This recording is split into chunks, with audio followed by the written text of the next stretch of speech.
আমরা সুন্দর এবং উন্নতিশীল ভারতবর্ষ চাই, সুন্দর এবং উন্নতিশীল রাজ্য চাই, সমাজ চাই এবং ভালো থাকতে চাই। আমাদের সকলের যেন অর্থকষ্ট না হয়, আমরা বিভিন্ন রকম কর্মসংস্থানের মধ্যে যুক্ত থাকতে পারি। রাজ্যের বা দেশের সর্বোপরি উন্নতি চাই। কিন্তু এই উন্নতি করবে কারা? এই উন্নতি করার জন্য কাদেরকে এগিয়ে আসতে হবে সেটা প্রথমে ভাবতে হবে। কারণ ভবিষ্যতের যে প্রধানমন্ত্রী, রাষ্ট্রপতি, রাজ্যপাল বা মুখ্যমন্ত্রী কারা হবে? সমাজের এই প্রজন্ম, যারা নতুন প্রজন্ম, তারা তো ভবিষ্যতে এই সমস্ত দায়িত্ব নেবে, সমাজের বিভিন্ন দায়িত্ব নেবে। তারাই হবে ডাক্তার, উকিল, ইঞ্জিনিয়ার, সায়েন্টিস্ট। তো এগুলো শুধুমাত্র কি পড়াশুনো শেখালেই হবে? একটা সুন্দর দেশ, একটা সুন্দর রাজ্য, একটা সুন্দর সমাজ ছেলে মেয়ে শুধু পড়াশুনো করলেই হয়? বহু শিক্ষিত আছে, কিন্তু তাদের আচার আচরণ পশুর চাইতেও নীচ।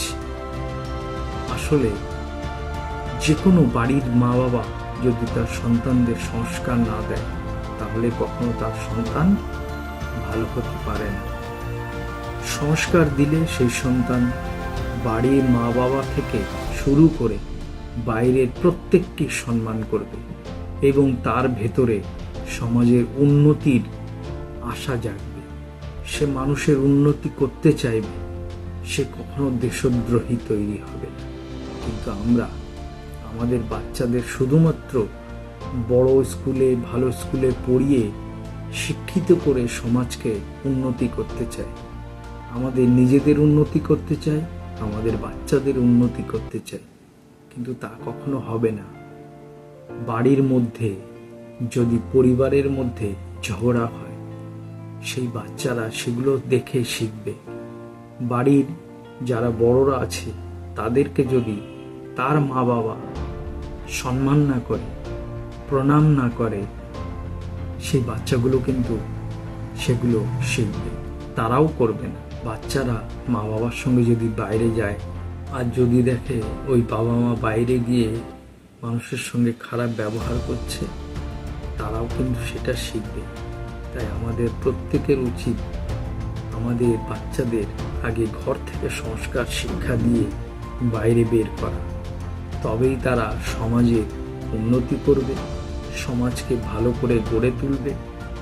ভবিষ্যতের প্রধানমন্ত্রী, রাষ্ট্রপতি, রাজ্যপাল, মুখ্যমন্ত্রী কিন্তু তারাই হবে।